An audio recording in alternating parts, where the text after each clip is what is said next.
Yorùbá ní ilé ọba tó jó ẹwà ló bù sí.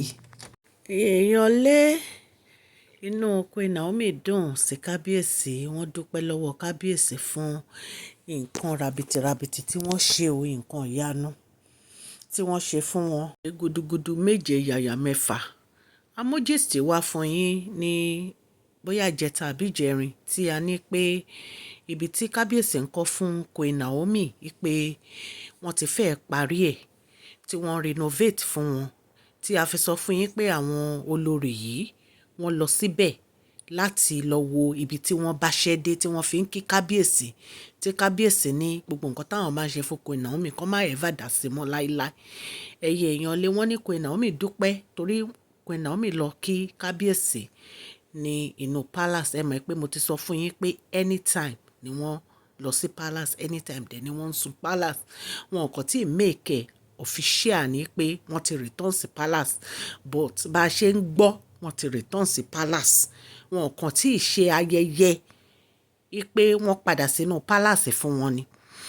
So bí a ṣe ń sọ lọ ẹ̀yin èèyàn wa, wọ́n ní gbàtọ́ wá dé kábíyèsí wá ní olólùfẹ́ mi ìyá Tadé ni ká wò, ṣílẹ̀kùn ọlá mi tẹ̀lé mi ká lọ. Wọ́n ní wọ́n wá mú wọn lọ sí ibi tí wọ́n ń kọ́ yẹn tí wọ́n renovate, wọ́n ló súnmọ́ ibi tiwọn náà. Wọ́n ní wọ́n wá lọ wò ó, wọ́n ní wọ́n ti bá iṣẹ́ yẹn, wọ́n ní Queen Naomi kan lànà báyìí ni pé báwo lẹ ṣe ṣe? Wọ́n náà ti fẹ́ẹ́ parí ibẹ̀, wọ́n náà ti fẹ́ẹ́ parí ibẹ̀ pé Queen Naomi kọ́ kúnlẹ̀ ni pé ọkọ mi ẹ ṣeun o, mo dúpẹ́ lọ́wọ́ yín o, àpò yín ò ní gbẹ o, Ọlọ́run á máa bùkún fún yín o, gbogbo ibi tẹ́ ẹ ti mówó tẹ́ ẹ fi ṣe nǹkan tẹ́ ẹ ṣe yìí ní agbára Ọlọ́run Elédùmarè ọba aláàánú, Ọlọ́run á bá mi dì o. Ẹ dẹ̀ mọ̀ pé Queen Naomi máa ń gbàdúrà gan, wọ́n gbàdúrà yẹn gan o, torí ẹ̀yin tójú bá ń kán kẹ́ ya rọra gbé jókòó kẹ́ ẹ jókòó, pé gbogbo nǹkan tí ẹ bá ń dáwọ́ lé báyìí a máa yọrí sí rere ni o. Ẹ máa pẹ́ lórí tí àwọn baba ńlá baba yín, ọ̀nà ò ní dí mọ́ yín o. Ní agbára Ọlọ́run ẹni tó bá lòun fẹ́ dojú ìjà kọ èmi àti yín, Ọlọ́run á bá wa dojú ìjà kọ wọ́n ni o. Ní agbára Ọlọ́run gbogbo àwọn ọ̀tá yín pátápátá Ọlọ́run á bá wa ṣẹ́gun, á ṣẹ́gun, á máa borí wọn. Ọ̀tá alẹ́ ọ̀tá òde tó ń gbógun tèmi àti yín tán ní pé àníjọ wà pọ̀, Ọlọ́run Elédùmarè á bá wa gbógun tì wọ́n o. Wọ́n máa lọ tán máa pòórá tàní rí wọn mọ́ ni. Ọ̀nà ò ní dí mọ́ yín. Ní agbára olórí ìtẹ́ bàbá ńlá bàbá yín tẹ́ wà yẹn. Àsìkò yín gbogbo àwọn ará Ilé Ifẹ̀ ni wọ́n máa mọ̀ sí rere. Àdúrà yìí pọ̀. Àsìkò yín gbogbo àwọn ará Ilé Ifẹ̀ ni wọ́n máa mọ̀ sí rere. Gbogbo àwọn ọ̀tá inú ilé tí wọ́n ń yọjú tí wọ́n dẹ́rù bèmí àti yín, Ọlọ́run á jẹ́ kó pòórá o. Kábíyèsí ṣàǹṣàmì ó ti tó. Irọ́ kábíyèsí kò tí ì tó. Kábíyèsí ọlá yín ṣẹ̀ṣẹ̀ bẹ̀rẹ̀ ni. Ọlá yín máa pọ̀ sí ni, ó máa pọ̀ sí, ó máa pọ̀ sí, kábíyèsí ṣe àmì. Ọlá yín máa pọ̀ sí, ẹ̀dẹ̀mẹ́ pé àṣẹ ni kábíyèsí máa ń dáhùn, àṣẹ. Ọlá yín máa pọ̀ sí o, kábíyèsí ẹ ṣe nǹkan tó tó báyìí fún mi. Kábíyèsí ojú ò mà ní tì yín, kábíyèsí ń ṣe àṣẹ. Ẹni ẹlẹ́ni ò mà ní gbàṣẹ yín ṣe, kábíyèsí ń ṣe àṣẹ. Lágbára Ọlọ́run àìsàn ò ní gbé yín dé, kábíyèsí ń ṣe àṣẹ. Kábíyèsí gbogbo nǹkan tó jẹ́ pé ó jẹ́ ìbànújẹ́ ọkàn fún yín, Queen Naomi ló ń gbàdúrà yẹn o. Gbogbo nǹkan tó jẹ́ ìbànújẹ́ ọkàn fún yín, gbogbo ẹ̀ pátápátá lọ́lọ́run máa bá mi sọ dayọ̀, kábíyèsí ń ṣe àṣẹ. Màá tún wá finú ṣoyún, màá tún wá fẹ̀yìn gbọ́mọpọ̀n, màá tún wá bí ìbejì létadé ní ká wò, kábíyèsí ń ṣe àṣẹ. Àdúrà yìí pọ̀ ẹ̀yin èèyàn lé. Kábíyèsí bá fi ọwọ́ wọn méjèèjì wọ́n fi gbé Queen Naomi dìde, wọ́n ní aya mi rere, wàá pẹ́ lọ́dẹ̀dẹ̀ mi o. Bó ṣe wí kí arọ̀ rọ̀ mọ́. Ẹ̀yin èèyàn lé, ẹ̀yin náà dẹ̀ mọ̀ pé tí ọba ti sọ pé bó ṣe wí kí arọ̀ rọ̀ mọ́, àwọn òrìṣà àwọn alálẹ̀ wọ́n ti gba àdúrà yẹn ni abẹ́yìn ò mọ̀ ni wọ́n ti gbà nìyẹn àdúrà tí Queen Naomi gbà ó ti wá sí ìmúṣẹ nìyẹn ọlọ́run ti tẹ́wọ́ gbà nìyẹn o ẹ̀yin èèyàn bí wọ́n ṣe gbàdúrà yẹn nìyẹn ṣùgbọ́n jẹ́ kí n kí ẹ̀yin olólùfẹ́ mi ní ilé lóko àti ní ẹ̀yìn òdi wípé ẹ káàbọ̀ sí Mashola Gist TV.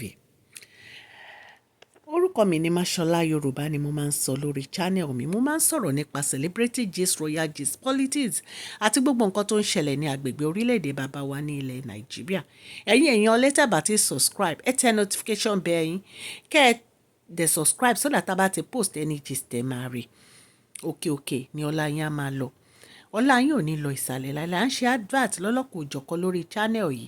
Ẹ kàn sí wa ní Mashola Gist TV tí ẹ bá ní ẹni advert ẹ ní masholagist@gmail.com lẹ́ẹ̀kan sí masholagist@gmail.com. À ń sọ Yorùbá nítorí pé a fẹ́ gbàgbé àṣà àti èdè wa àti fún àǹfààní àwọn èèyàn wa tí wọ́n gbọ́ Gẹ̀ẹ́sì. Ẹ káàbọ̀ sí Mashola Gist TV. Mashola Gist TV àtúndé Mashola Gist TV àtúndé bí a ṣe ń dé a kí ọmọdé a kí àgbà ẹ káàbọ̀ sí Mashola Gist TV Mashola dé o àtúndé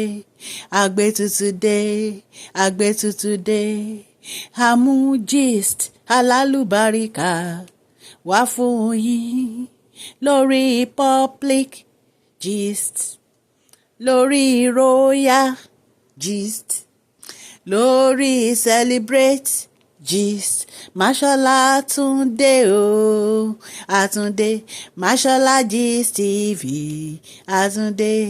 Ẹ̀yin èèyàn lé bí a ṣe ń sọ lọ o wọ́n ní bí kábíyèsí ṣe gbé Queen Naomi dìde nìyẹn tí wọ́n gbàdúrà pé bí o ṣe wí àrọ̀ mọ́ gbogbo àwọn òrìṣà inú palace yẹn gbogbo wọn ti gba àdúrà yẹn ẹni tó bá ta fẹ́lẹ́fẹ́lẹ́ àwọn òrìṣà ló máa bàjá o so advice mi ni pé kí àwọn olórí kan jáwọ́ nínú gbogbo nǹkan tí wọ́n ń ṣe nínú gbogbo nǹkan tí kábíyèsí fi sọ pé bó ṣe wí àrọ̀ mọ́ àṣẹ ti gùn nìyẹn o so kàn jáwọ́ kàn fi kábíyèsí àti Queen Naomi sílẹ̀ kàn máa enjoy ara wọn. Ó ya Queen Naomi lẹ́nu nígbà tí wọ́n rí pé kábíyèsí ti bá renovation yẹn wọ́n ti fẹ́ bá débì kan pé ó yá gan wọ́n ṣe gbogbo àdúrà yẹn kábíyèsí náà dẹ̀ ní àrọ̀ mọ́ àdúrà wọn so ẹ̀dẹ̀ mọ̀ pé tárọ̀ bá ti rọ̀ mọ́ àdúrà àbùṣebùṣe ó ti parí nìyẹn so gbogbo ìrètí wa ní agbára Ọlọ́run máa já sí rere títorí pé gbogbo wa yìí la fẹ́ kí Queen Naomi kan ṣe welcoming party fún wọn a kàn fẹ́ kọ́kàn wọ palace báyẹn bí wọ́n ṣe ń wọ palace a fẹ́ kàn ṣe ayẹyẹ yẹn kàn ṣe fún wọn lóòótọ́ Queen Naomi ti láwọn ò fẹ́ ariwo ṣùgbọ́n kò sí nǹkan tí kábíyèsí ń ṣe tí ò kì í lead sáriwo ẹ̀mẹ̀ pé bàbá wo Erin ńlá èèyàn pàtàkì ni wọ́n láwùjọ àwọn èèyàn dẹ̀ mọ̀ wọ́n káàkiri àgbáyé tó bá ti sọ fẹ́yàn kan báyìí gbogbo àwọn tó kù gbogbo wọn pátápátá náà máa yọjú so kò sí bí ó ṣe ní lèdè sáriwo ṣùgbọ́n ní lágbára Ọlọ́run àdúrà tí gbogbo ẹ̀yin ará ilé á máa gbà ní pé lọ́jọ́ yẹn k'Ọlọ́run jẹ́ kí ó jẹ́ ọjọ́ ayọ̀ ẹni tó bá lóun fẹ́ gbógun àbó òun fẹ́ ṣe jàǹbá kan níbẹ̀ kí Ọlọ́run bá wọn gbé wọn dì àdúrà tẹ́ máa gbà nìyẹn ẹ̀yin èèyàn lè kò jẹ́ bó ṣe jẹ́ ṣókí lọ bí oge èmi ọmọ yín Mashola ni òun tún mú wá bí mo ṣe ń sọ mi ò bá kábíyèsí gbénú palace o ṣùgbọ́n nǹkan tá a gbọ́ la wá torchlight sí lórí social la ní ká wá torchlight sí allegedly bí a ṣe gbọ́ la mú wá Ọlọ́run Elédùmarè ọba aláàánú á bá mi ṣàánú fún gbogbo etí tó ń gbọ́ mi o ní agbára Ọlọ́run òkè ni ọlá yín á máa lọ o ẹ má gbàgbé kẹ́ fún fídíò yìí ní thumbs up o gbogbo ẹ̀yin subscribers mi mo rọ́wọ́ yín Ọlọ́run Elédùmarè á bá mi gbàdúrà yín gbogbo ìṣòro yín á di pẹ̀tẹ́lẹ̀ gbogbo òkè ìṣòro pátápátá ọkùnrin àti obìnrin á di pẹ̀tẹ́lẹ̀ àti gbogbo ẹ̀yin tó yẹ pé ẹ ti subscribe tẹ́ fẹ́ subscribe gbogbo àdúrà yín Ọlọ́run á gbà mo dúpẹ́ o ẹ bá wa fún fídíò yìí ní thumbs up o please share this video Mashola Gist TV love you all láìkù èèyàn kan. I love you all. Share this video, like and subscribe. God bless you all.